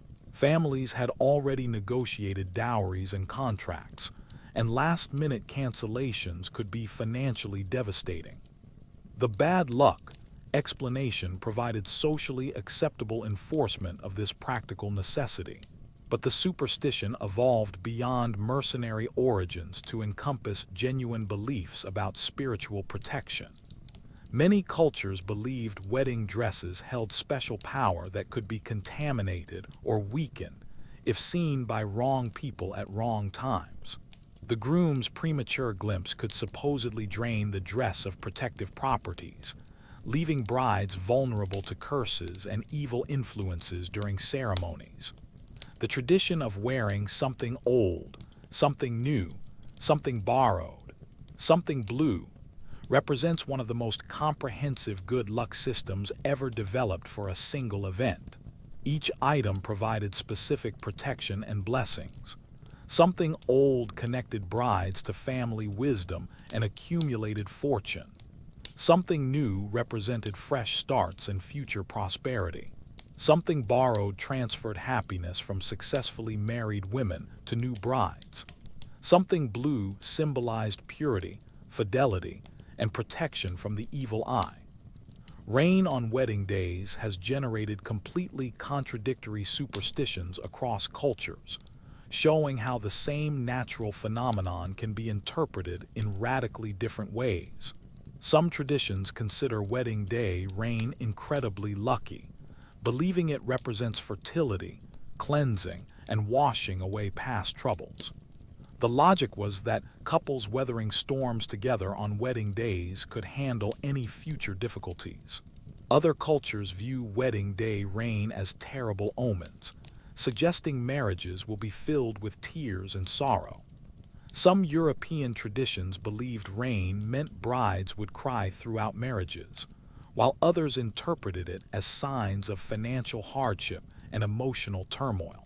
Throwing rice at newlyweds was originally a fertility ritual designed to ensure couples would have many children. Rice was chosen as a symbol of abundance and prosperity in agricultural societies. The throwing represented community blessings and hopes that unions would be as fruitful as rice harvests. Modern venues often substitute birdseed or flower petals, partly due to urban legends about rice harming birds, but also because original fertility symbolism has become less relevant. Shoes played surprisingly important roles in wedding superstitions, with cultures developing elaborate footwear rules that could make or break marriages. Some traditions required brides to wear priest-blessed shoes or shoes containing coins for prosperity. Others insisted brides' shoes must be completely new and never worn before wedding days, while still others believed wearing deceased relatives' shoes would bring ancestral spirit protection. Carrying brides over thresholds wasn't just romantic theater. It was serious protective ritual designed to prevent evil spirits from following couples into new homes. Many cultures believed brides were particularly vulnerable to supernatural attack during transitions from single to married life, and that evil entities might try to possess them or curse marriages during critical moments. By carrying them across thresholds, grooms supposedly created protective barriers malevolent spirits couldn't cross. Historians still argue whether wedding superstitions developed from practical concerns about marriage arrangements and social contracts, or from genuine supernatural beliefs about matrimony's spiritual significance. Many wedding traditions might have originated as ways to ensure marriages served families and communities' economic and social needs, with supernatural explanations added later to encourage compliance. Breaking dishes and glassware at weddings, common in many cultures, was believed to drive away evil spirits supposedly frightened by loud noises and sudden sounds. Jewish traditions include breaking glass at ceremony ends, while Greek celebrations feature plate smashing. These weren't accidents. They were deliberate spiritual warfare acts designed to protect newlyweds from supernatural interference. Wedding timing was considered crucial, with elaborate calendars of lucky and unlucky dates couples had to navigate carefully. May was traditionally considered the worst month for weddings in many European cultures, possibly because it was associated with pagan fertility festivals the Christian Church wanted to discourage. June became preferred partly because it was named after Juno, the Roman goddess of marriage and childbirth. Flowers and herbs used in wedding ceremonies weren't just decorative. They were magical ingredients chosen for supposed protective and blessing properties. Orange blossoms symbolized fertility and purity, while rosemary was believed to improve memory and ensure couples would remember vows. Lavender was thought to bring peace and harmony to marriages, while ivy represented fidelity and eternal love. The psychology behind wedding superstitions reveals deep anxieties about marriage risks and uncertainties. These rituals provided ways for couples and families to feel they were actively working to ensure union success, rather than simply hoping for the best. Wedding superstitions' elaborate nature also reflected high stakes involved. Marriage was often about economic survival and social status, not just personal happiness. Remember that salt we threw over our shoulder. Many wedding traditions include salt-based rituals for protection and purification, showing how different superstitions interconnect to create comprehensive belief systems for life's most important moments.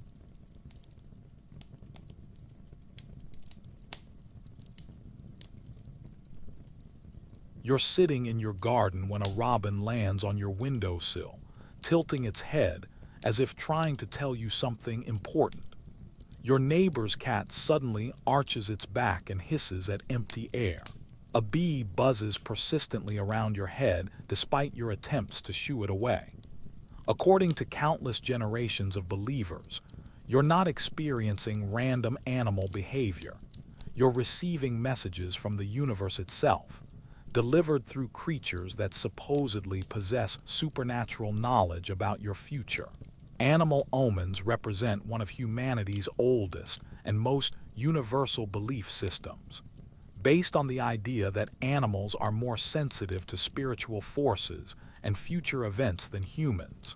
These creatures were thought to serve as messengers between natural and supernatural worlds, their behaviors carrying coded information about everything from weather changes to impending deaths, from romantic prospects to financial fortunes. Birds held special significance in omen interpretation because their ability to fly was seen as evidence of their connection to the heavens. Different species carried different messages, and the direction of their flight, sounds they made, and even appearance times could dramatically alter the meaning of their supernatural communications. Robins were generally considered positive omens, their red breasts symbolizing life force and their early spring appearances representing renewal and hope. But a robin tapping on your window was believed to be a death omen, the bird supposedly trying to warn you that someone in your household would soon pass away. Some traditions specified that the robin was actually a deceased relative's spirit trying to communicate important information to the living. Crows and ravens, however, carried much darker reputations as harbingers of death and disaster. These black birds were thought able to see into the future and would gather in places where tragedy was about to strike. A single crow cawing near your home was considered mildly unlucky, but a murder of crows was seen as definite signs of impending doom. Some cultures believed crows could actually steal souls, carrying them away to the underworld in their beaks.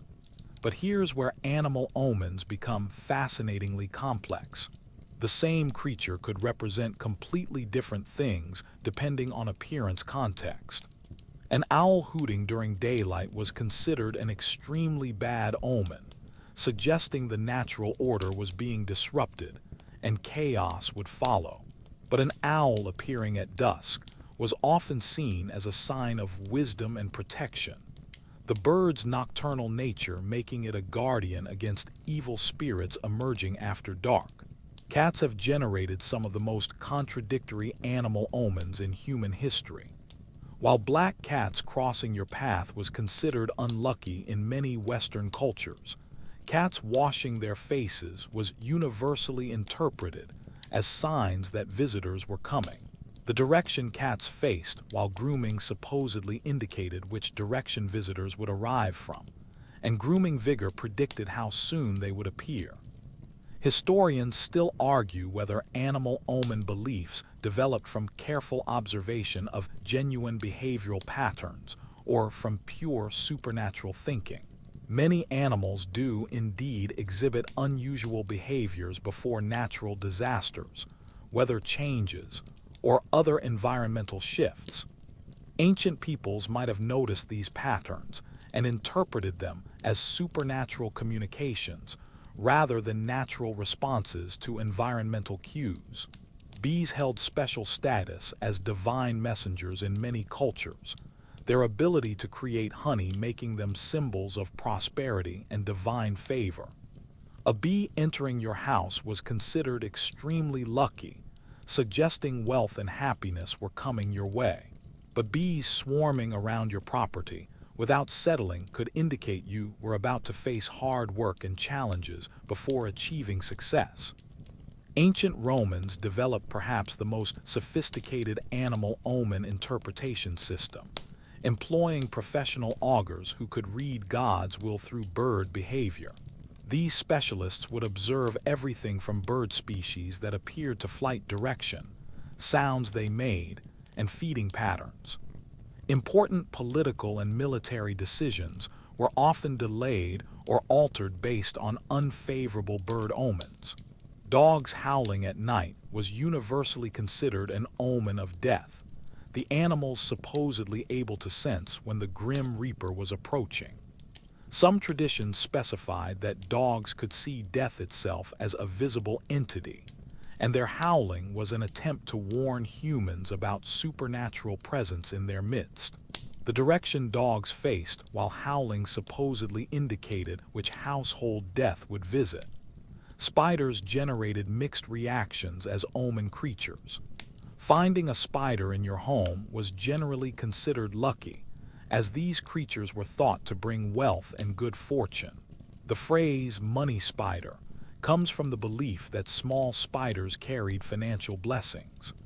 But killing a spider was considered extremely unlucky, as it would supposedly cause rain and drive away the prosperity the spider had brought.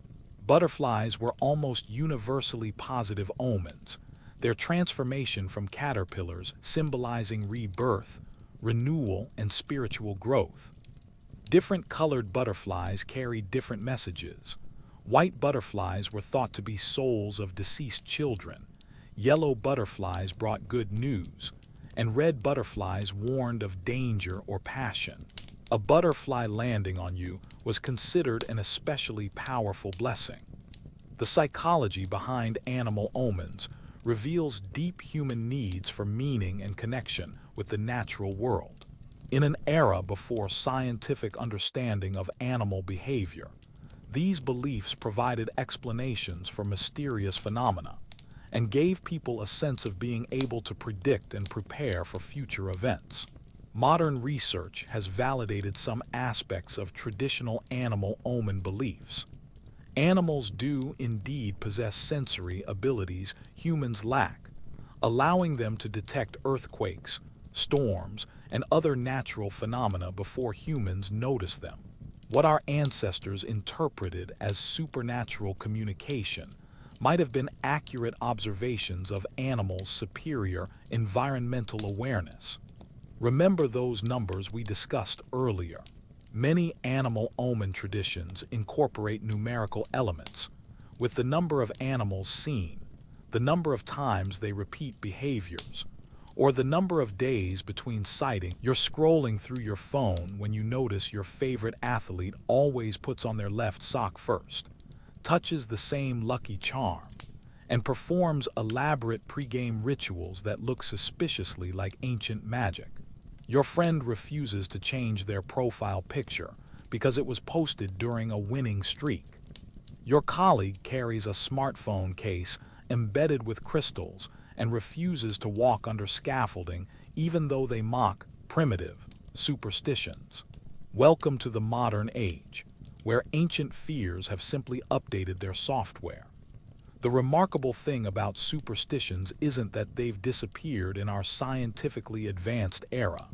It's how seamlessly they've adapted to contemporary life, morphing from ancient rituals into modern practices that serve the same psychological functions our ancestors relied on. We may have traded wooden amulets for smartphone charms and replaced temple offerings with lucky gaming setups, but the fundamental human need for control over uncertainty remains unchanged. Sports superstitions represent perhaps the most visible evolution of ancient magical thinking in modern society. Professional athletes, people whose careers depend on physical skill and mental preparation, often maintain elaborate ritual systems that would make medieval priests proud. Basketball players bounce balls exactly the same number of times before free throws. Tennis players refuse to step on court lines between points. Soccer players insist on putting on gear in precisely the same order before every match. These aren't just personal quirks. They're sophisticated psychological tools that provide comfort and confidence in high-pressure situations. The rituals create a sense of control and predictability in environments where success often depends on factors beyond the athlete's direct influence. When lucky routines coincide with good performance, the superstition becomes reinforced and can persist for entire careers. Modern superstitions extend far beyond sports into the digital realm, where new technologies have created entirely new categories of magical thinking. People develop attachments to specific devices, believing that certain phones, laptops, or gaming systems are inherently luckier than others. Some refuse to upgrade functioning devices because they fear losing accumulated digital luck, while others perform elaborate rituals when setting up new technology to transfer their good fortune. Social media has spawned its own ecosystem of superstitious behaviors that mirror ancient practices while adapting to digital environments. People avoid changing profile pictures during important life events, believing that maintaining visual consistency will preserve their luck. Others develop elaborate posting schedules based on numerological beliefs or astrological considerations, convinced that timing their digital presence correctly will influence real-world outcomes. The phenomenon of digital evil eye has emerged as people worry that sharing successes online might attract envious attention that could manifest as real-world misfortune. This leads to behaviors like deliberately posting less flattering photos, avoiding specific hashtags, or including protective symbols in digital content. The ancient fear of attracting malevolent attention through displays of good fortune has found new expression in the age of Instagram and Facebook. Gaming culture has developed particularly rich superstitious traditions, with players creating elaborate lucky setups involving specific keyboards, mice, chairs, and even room arrangements. Professional gamers often maintain ritual behaviors around equipment placement, pre-game routines, and lucky charms that they believe influence their performance. The randomness inherent in many games creates perfect conditions for superstitious thinking to flourish. Cryptocurrency and stock trading have revived ancient numerological superstitions in new forms, with investors making decisions based on lucky numbers, astrological events, or pattern recognition that borders on magical thinking. The volatility and unpredictability of financial markets create the same uncertainty that drove our ancestors to seek supernatural guidance, leading to modern versions of divination using charts, algorithms, and market omens. The workplace has become a breeding ground for new superstitions, as people seek ways to influence career outcomes in increasingly competitive environments. Lucky desk arrangements, specific clothing choices for important meetings, and ritual behaviors around presentations and interviews all serve the same function as ancient protective charms. The uncertainty of modern professional life creates the same anxiety that drove our ancestors to seek supernatural assistance. Dating apps and online relationships have generated their own superstitious practices, with people developing beliefs about lucky swiping patterns, optimal posting times, and protective behaviors to ward off romantic disappointment. The randomness and rejection inherent in digital dating create perfect conditions for magical thinking to provide psychological comfort and perceived control. Even skeptics and scientists often maintain superstitious behaviors while intellectually rejecting supernatural explanations. They might call them habits or routines rather than superstitions, but the psychological function remains the same, creating predictability and comfort in uncertain situations. The human brain's pattern-seeking nature ensures that superstitious thinking persists even among people who understand its irrationality. The persistence of superstitious behavior in our modern world reveals something profound about human nature. Our need for meaning, control, and connection to forces larger than ourselves transcends technological advancement and scientific understanding. Whether we're throwing salt over our shoulders or arranging desktop icons in lucky patterns, we're participating in the same fundamental human quest for security and significance that has driven superstitious thinking throughout history. And so, as we reach the end of our journey through the strange and wonderful world of human superstitions, let yourself sink deeper into comfort, knowing that you're part of an ancient tradition of seekers and believers, doubters and dreamers. The superstitions may change with each passing generation, but the human heart that creates them remains beautifully, persistently, eternally the same. Close your eyes now, and let the gentle rhythm of your breathing carry you toward peaceful sleep, where ancient wisdom and modern dreams can dance together in perfect harmony. Rest well, knowing that tomorrow will bring new mysteries to ponder and new patterns to discover in the endless, fascinating tapestry of human belief.